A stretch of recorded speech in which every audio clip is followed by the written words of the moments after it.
What's up, everybody, and welcome back to part 4 of my video on Kathleen Zellner's newest filing on behalf of Steven Avery in an attempt to get him an evidentiary hearing. The first 3 are linked in the description below, so you can go back and have a watch if you like, and we're going to pick right up where we left off. Steven Avery has provided sufficient evidence concerning the schedules of the occupants of the Dassey residence to justify an evidentiary hearing on the issue of who was conducting the searches. Steven Avery has provided additional evidence about the schedule of the occupants of the Dassey residence, showing that the pornography searches primarily occurred on weekdays when Bobby was thought to be in the residence.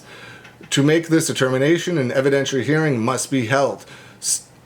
Stated differently, in the absence of an evidentiary hearing, it is impossible to make this determination. The schedules of the other Dassey household members seem to eliminate them from the searches cited above. Barb's work schedule was from 6 a.m. to 4:30 p.m. every day, Monday to Thursday. Brendan and Blaine would get picked up by the school bus between 7:08 and 7:13 a.m. and dropped off at the same place between 3:30 and 4 p.m. Therefore, it appears that Barb, Blaine, and Brendan, the other 3 individuals living at the Dassey residence, are excluded from being present, much less having access to the Dassey computer, which was also, it was in Bobby Dassey's bedroom at the times of the many pornographic searches occurred. It is undisputed that Steven Avery never had access to the Dassey computer. He did not have the password for the computer, nor did he possess a key to the Dassey residence, which was locked when no one was home. Steven Avery only entered the residence with permission of the Dassey family members. Steven Avery worked during the weekdays from 8 a.m. to 5 p.m., searches that took place after Teresa Halbach's murder. The state argues that Steven Avery fails to explain how motive to fulfill a violent porn-fueled sexual fantasy can be performed or proven by someone not viewing any of this material until months after the murder already occurred. However, conduct of a suspected person after the crime is a legitimate subject for consideration, as bearing upon the probability of his guilt. Motive can manifest itself after the crime when the perpetrator is reliving and fantasizing about the crime. The continued searches for pornography demonstrate that the motive for this murder was a sexual assault. It is highly significant that the searches for deceased, mutilated young women began after and not before the mutilation of Teresa Halbach. The searches after the murder coincide with the fact that a young woman was murdered and mutilated.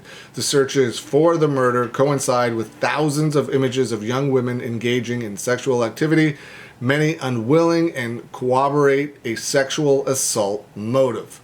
The Dassey computer deletions. The state completely ignores the evidence presented by Steven Avery of the Dassey computer deletions. Significantly, many of the Dassey computer searches had been deleted and only some of those were recovered, which leads the question of who in the Dassey household deleted the searches and why were the searches deleted before Steven Avery's trial. To make a complete and thorough record of who made the searches, why those searches were made, and who deleted specific searches, there must be an evidentiary hearing that consists of the testimony from the occupants of the Dassey household who can answer the questions for the court. It is not possible for the court to determine without an evidentiary hearing who conducted the searches of the pornography and who attempted to delete the pornography after the murder of Teresa Halbach and before the trial of Steven Avery. It is highly significant in any investigation that if there is an attempt to delete or destroy records. Mr. Hunt identified 8 times where there were deletions on the Dassey computer.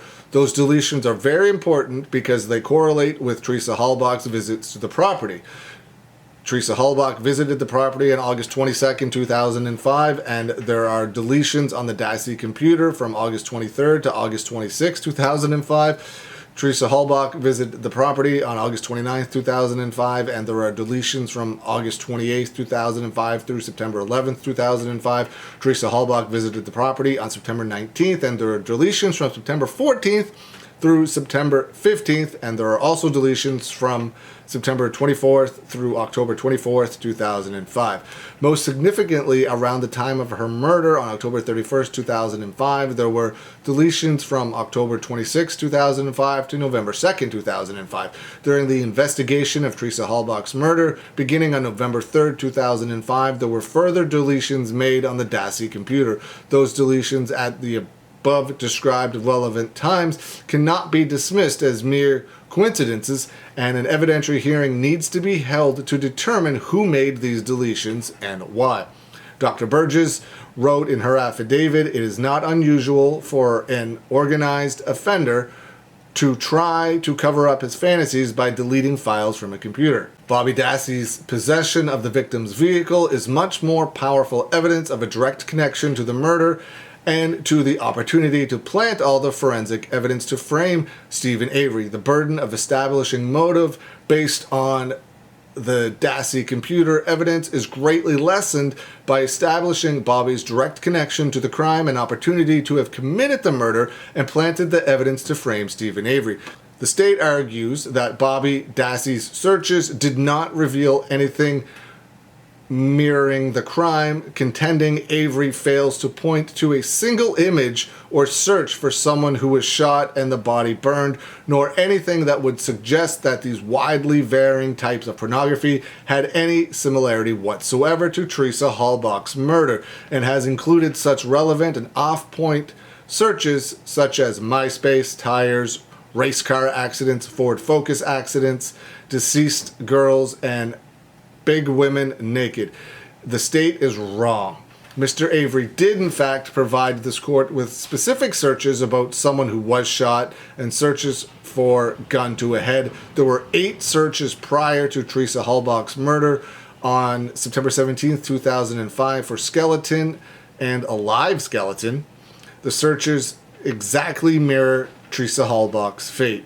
Most of the Dassey computer pornography consists of images depicting violence, even race car accidents, that show a fascination with death and mutilation, and the trait of the Dassey pornography consumer is undeniably probative of a motive, intent, or plan to commit a vicious murder. The strong new evidence of Bobby's direct connection and opportunity to murder Teresa Halbach by virtue of having possession of her vehicle after her disappearance lessens the importance of the motive evidence. Nevertheless, the CD of pornography images and searches on the Dassey computer, when viewed in light of Bobby's possession of Teresa Halbach's vehicle, takes on a whole new meaning and has much more relevancy in terms of establishing the motive prong of the Denny criteria. So that's where I'm going to end this section. I'll be right back with part 5, I think it is, in the next video. They will all be linked in the description below. Let me know what you think of the information in this part of Kathleen Zellner's filing.